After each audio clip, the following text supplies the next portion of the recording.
Nazariya va amaliyot haqida bugun insho o'qiymiz. Nazariya qachon kerak, amaliyot qachon kerakligi haqida Parallel muhit yopiq Telegram kanalidan insho o'qiymiz. Nazariya va amaliyot o'rtasidagi chuqurlik yoki o'rtasidagi farq. Ikkinchi marta o'qiyapman sizlar bilan birga, xatoliklar bo'lsa uzr. Unda sekin boshlaymiz va sharhlab ketishga, agar sharhlaydigan joyi yo'q, fikr kelib qolsa fikr yetib ketishga harakat qilaman. Tibbiyot universitetida 6 yil o'qiladi do'stlar. Bilasizlar, buni tibbiyot universitetida o'qiganlar yoki endi kirmoqchi bo'lganlar 6 yil, 7 yil o'qiladi doktorlikka. Biz 7 yil o'qiganmiz. Shunga qaramay amaliyotda qabul qilayotgan shifokorlar orasida bir gapni aytadiganlar topilardi. Darsxonada o'qiganingiz bir tiyin. Hammasini boshidan boshlaymiz. Ya'ni amaliyot umuman boshqa narsa, nazariya umuman boshqa narsa degandek gap. Shifokorlik katta nazariy bazaga ega soha. Nazariy bazaga ega soha. Baribir eng zo'r shifokorlar amaliyotda yetishib chiqadi. Bemor ko'radi, jarrohlikka kiradi, ustozi yonida turadi. Kitob titkilashi esa yuqoridagi ishlarini osonlashtirish uchun qilinadi. Odatda shifokorlarga e'tibor beradigan bo'lsangiz, juda ham xilma-xil bemorlarni ko'rganlar ko'proq, tajribasi ko'proq, bilimi ko'proq bo'ladi. Chunki har xil bitta diagnoz, lekin har xil xarakterga ega bemorlar kelib, xullas ko'p bemor ko'rgan doktorlar diagnozni ham tezroq qo'yish instinkti ularda paydo bo'lib, odat bo'lib qoladi desa ham bo'ladi. Xo'p, mayli. Yogi Berra aytgandi. Nazariy jihatdan nazariya va amaliyot o'rtasida farq bor, amaliyotda esa bor. Nazariy jihatdan nazariya va amaliyot o'rtasida farq bor, amaliyotda esa bor. Ajoyib. Bugun nazariya va amaliyot o'rtasidagi farq haqida gaplashamiz. Ya'ni o'qib beryapman. O'zinglar bemalol kirib o'qisanglar bo'ladi. Umuman boshqa narsa olasizlar, boshqa saytlar olasizlar, o'zinglar o'qisanglar. Nazariya to'g'ri yo'lga qarab turgan bolaga o'xshaydi. Bu qarashda yo'l tekis tuyuladi. To'g'riga qarasangiz, uzun yo'l o'zi undagi chuqurliklar ko'rinmaydi degan ma'noda. Yon tarafda qaraganda esa chuqurlik ko'rinadi.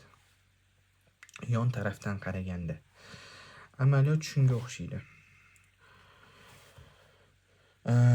Yurmaguncha, yurgan odam aytmaguncha, nazariya bu chuqurlikni ko'rmaydi.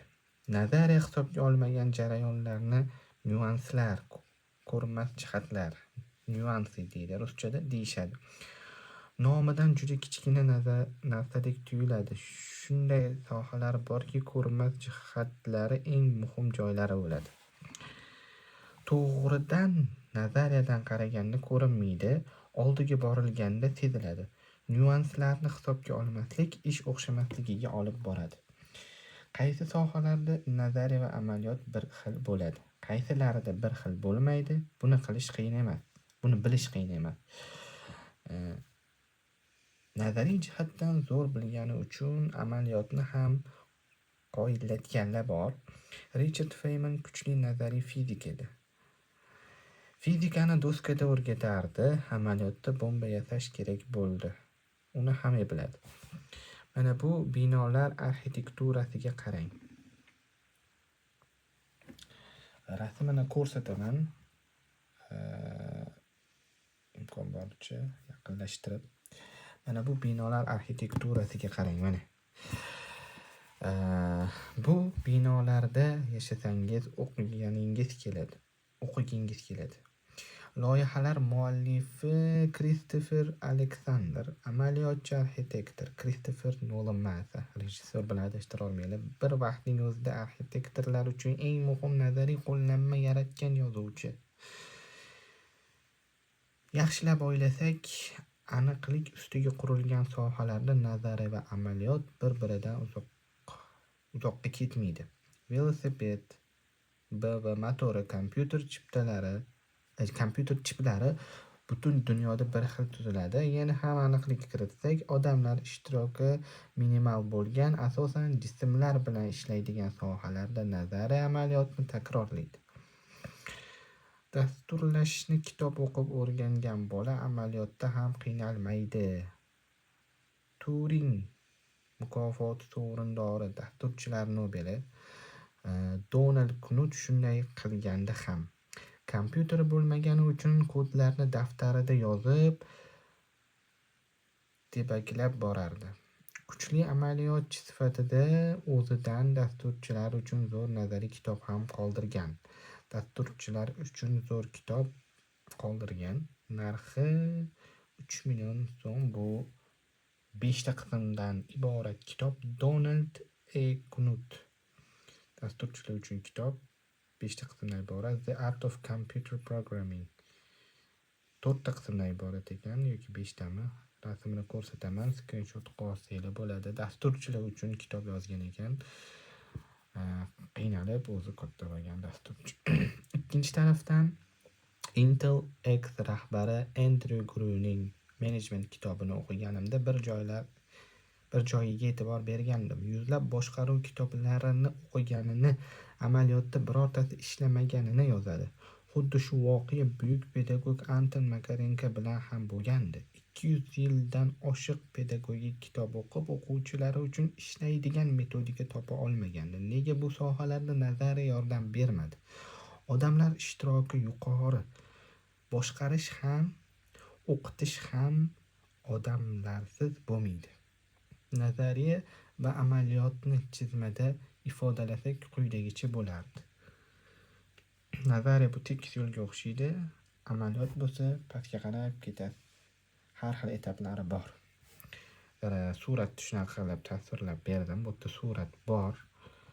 Taxminan mana bunaqa surat. Odamlar aralashgan sohalarda ishlar nazariyadagidek bo'lmaydi. O'qiganimiz boshqa, hayot boshqa bo'ladi. Doimo nyuanslar kelib chiqadi. Boshqaruvda ham nazariy o'qigan, amaliyot qilayotgan odam sifatida yuqoridagi grafikni tasdiqlayman. Bitta gaping ichida 2 marta o'zimni maqtab ketdim, sezdingizmi? Yumor. Kitobda yozadi.